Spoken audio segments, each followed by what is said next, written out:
Good morning mga ka-ITC, kumusta po tayong lahat? Sana'y nasa mabuting kalagayan po tayo. And salamat po ng marami sa inyong pagsuporta sa aking channel. Sa mga bago po sa aking channel guys, baka naman pwede pong pakisubscribe at thank you so much.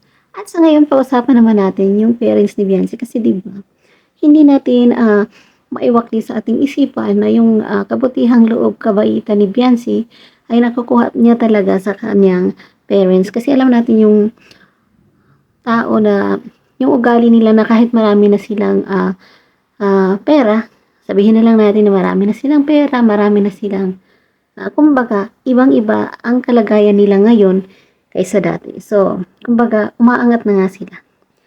Pero, ganun pa man, hindi pa rin nagbabago ang kanilang ugali. Kung ano yung ugali nila noon, hanggang ngayon, ganun pa rin. Siyempre, naobserbahan ko yan sa mga vlog ni Kalinga Prab, ganun.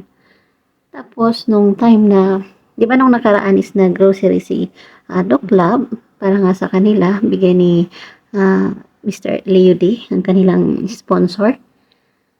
Nagkita sila doon sa grocery, at yun, natuwa si Doc Lab kasi nga hindi na siya pupunta doon sa bahay nila ni Biancy at maghatid ng kanilang groceries. At doon nga, pinag-grocery, tinatanong kung ano pang kailangan nila. At doon mo maano mo talaga sa kanya na sagot ng nanay niya na nakakahiya. Lagi nilang binabanggit na nakakahiya naman.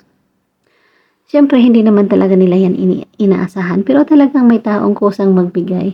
So, yun, binili ni Doc Lab yung mga pangunahing pangangailangan nila sa araw-araw. So, hindi natin maano na si Biancy, ang kagandahang loob, ang kabaitan ay nakakuha niya sa kanyang parents. Siyempre, diyan naman talaga mag-umpisa. At yung disiplina, di ba? At alam niyo, may napansin din ako. Hawig niya ang kanyang mama. Maganda rin kasi yung mama niya, ha?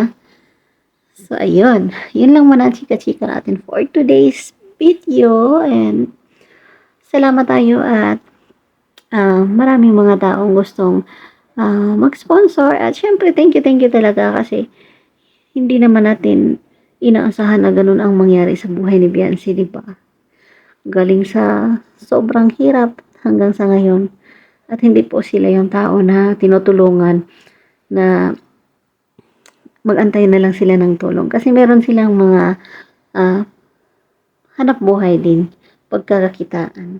So that's all for now. Don't forget to subscribe Kalinga Prab, Kuya Bal Santos Matubang, Doc Lab, syempre Kalinga Ido, at sa lahat ng mga charity vloggers. Thank you so much and God bless us all.